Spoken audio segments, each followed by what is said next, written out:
Is this safe?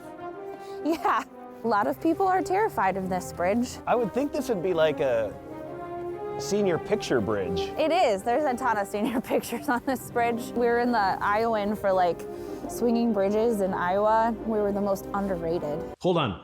Iowa has bridges? And enough bridges for a publication to make a list and name one the most underrated?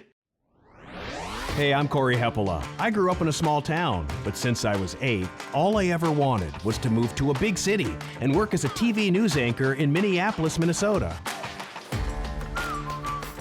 Now, I'm 40-something, married with 3 little kids, and all I think about is moving back to a small town. Why? And where?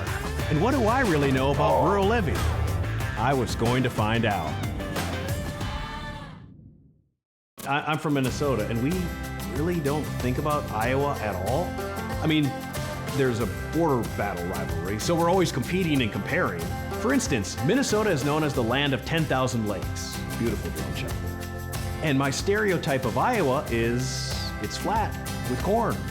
Not exactly rivers and lakes. It's probably ignorant, probably dumb, both, probably. But I didn't really know Iowa had lakes. Great, she's laughing. Maybe that's because we're literally standing on the Esterville Swinging Bridge that crosses over the West Fork of the Des Moines River. That's a major river flowing 525 miles across the state. I didn't know that, or that this region is called the Iowa Lakes Corridor. The corridor is made up of 4 counties in northern Iowa. Esterville is in Emmett County. Then there's Clay, Buena Vista, and Dickinson. With 21 major lakes, this region is a really popular place, especially in the summer. And especially Dickinson County, which, with Arnold's Park Amusement Park, is a top tourist destination in Iowa, in large part because of water. Who knew?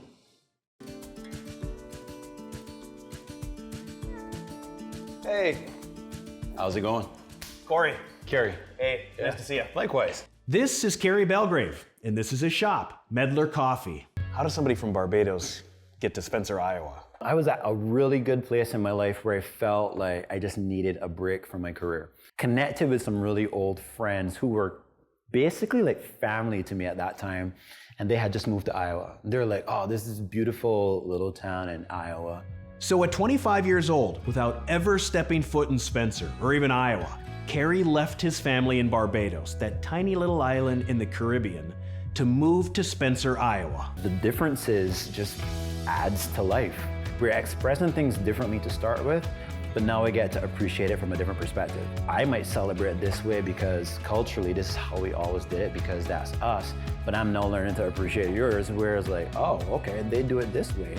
Man, that's cool. So I always just welcome the diversity in that standpoint. And despite all the differences, Cary himself felt welcomed here. He didn't go home, he stayed, went back to school, got a degree from Iowa Lakes Community College, and then met Heather. They married, started a family, and opened a couple of small businesses downtown, including Medlar Coffee. Where are we at now? Oh yeah, Marrow Manufacturing, great story. Started 75 years ago in a 1-car garage in Des Moines, Iowa. Then in 1957, the company relocated to Storm Lake, where it's continued to grow. You think about Storm Lake and you think about rural, and you don't think that this tiny little company in Storm Lake is actually making products that are going overseas. This is absolutely my favorite place to eat, and my family and I, we just spend a lot of time here. Here is El Mexicano.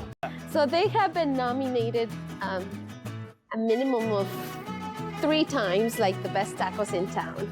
But you can go anywhere pretty much and get good Mexican food in Storm Lake.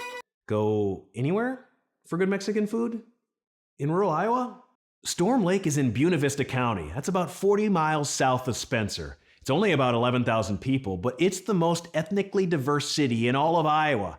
32 different languages are spoken in the Storm Lake Community School District, with 42% of students speaking Spanish. It's like these small towns are somehow a secret, hidden in the middle of miles and miles of cornfields. Some have discovered the secret, and some have known it all along.